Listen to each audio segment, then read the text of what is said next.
If you're in any way active in the Dandy's World community, then you probably recognize these videos. And while I do agree with their sentiment, the game is an absolute mess, I think the way they've gone about critiquing the game is fundamentally incorrect and could leave us with an absolute mess on our hands if they're heated without more elaboration. This video isn't a direct rebuttal to any other specific video, but did come about as of Bleem and Mayoctava's videos, so you can think of it as a response to those. One thing I cannot stress enough with this is that this video is entirely meant as a critical analysis of why I don't think the critiques being aired about the game are very good, and is not a personal attack on anyone here, especially because I agree with them. The game is awful right now. I just found the videos to feel pretty half-baked in the criticism, and lacking of any sort of conceptual remedy. The primary goal of this is to explain my problems with those critique videos while introducing my own solutions, and nothing encapsulates my problems with them more than the complaints about not being able to get to floor 500 because of the new twisted cap and ram chances. If you've played this game for more than like an hour, you'll know how tedious floor progression can be. Competitive players somehow enjoy the game enough to play for tens of hours per run, and while I do think competition is an important part of the community, it's by no means the majority of the player base, and I think just addressing late game on its own is a horrible idea, since it's only addressing issues for a tiny minority of players. Dandy's World is fundamentally not a game you're supposed to play for tens of hours in a singular run. That's just not how it's designed. Even if it was intended conceptually to be as such, progression stops pretty early on after you have every card, and the scaling plateaus not far after that, so it just doesn't work as a game where you have insanely long runs. People don't seem to understand this, so they immediately jump onto the rares as the main problem. Don't get me wrong, I do think the rare changes are a problem, but that's not the main issue. The main issue is that this is a game that isn't built around its literal concept. You should be able to get to freakishly high floors. It should be designed around that, but it's not. So my goal here isn't to disagree with them, it is to give my own case for why they're right in a different way. Before we begin though, please subscribe, as my goal is to somehow hit 10k before September 30th, my second channel anniversary. Now onto the game's problems.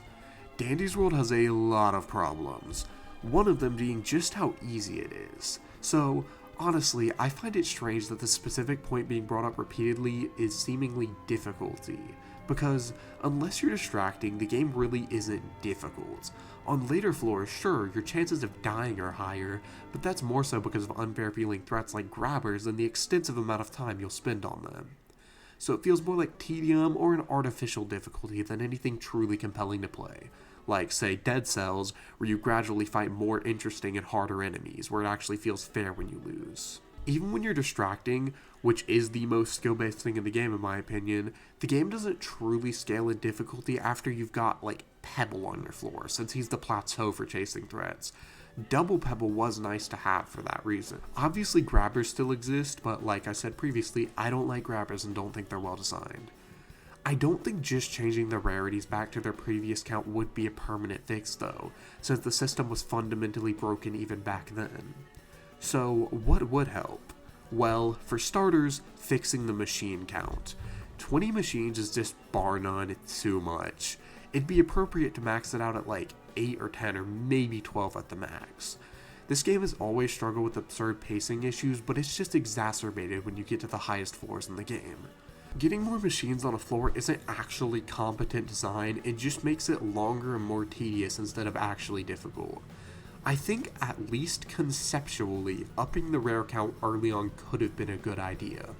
If the rares were actually well-designed twisteds, or specifically grabbers, and if it plateaued early on to make the early game more interesting but the late game still fair. To elaborate a bit more on the machine scaling, I think early game it would also need to be changed. 4 machines is too much for the first few floors, and games like Dolly's Factory understand that. 2 is the perfect sweet spot for starting floors and should be the standard for the beginning of the game. You can just have it gradually go up pretty slowly, since the max would be like 10. Difficulty scaling as a whole is just rough though. Obviously most of the issues stem from things like grabbers becoming incredibly common on high floors and not feeling fair when you get hit by them, but I also find the sheer amount of boring twisteds to be a problem, since distracting will eventually get boring too. even if it is a generally more enjoyable role, depending on like what you prefer. I'm not really going to delve into that here though, as that could be an entire video on its own. I will propose a fix for grabbers and machines specifically though, which would be to give them a skill check similar to Squirm, and I think that just generally feel more fair, along with just making them more visible and making it obvious when they're on your floor. For the extracting fix, I think they need to actually scale skill checks based on your current floor. So, skill checks will gradually get harder, like making the line that goes across faster or making the bar smaller, along with adding just more variety. It can be more simple stuff. It can just be the difference between the basic one and the circle skill check, but I think just 10 of those would make the game a billion times better, even if they are very small differences. It's still differences, though obviously more unique machines would be nice. It just seems like there are so many fixes they could employ that these criticism videos entirely ignore. Not willfully, of course, but more so because of a lack of critical design analyses. I don't blame them. I rewrote this video like 6 times trying to get my point across. Critiquing a game, especially one with this much content to get through, is quite difficult, and I'm sure I've messed up some things. Before we close this video out though, there is one more thing I need to talk about. And this is something specifically I very much agree with the people on, but especially May Octava on, and that's the characters. Even if they didn't change anything I talked about this entire video, I think one fundamental thing that could still be changed to make the game better is to rebalance the tunes.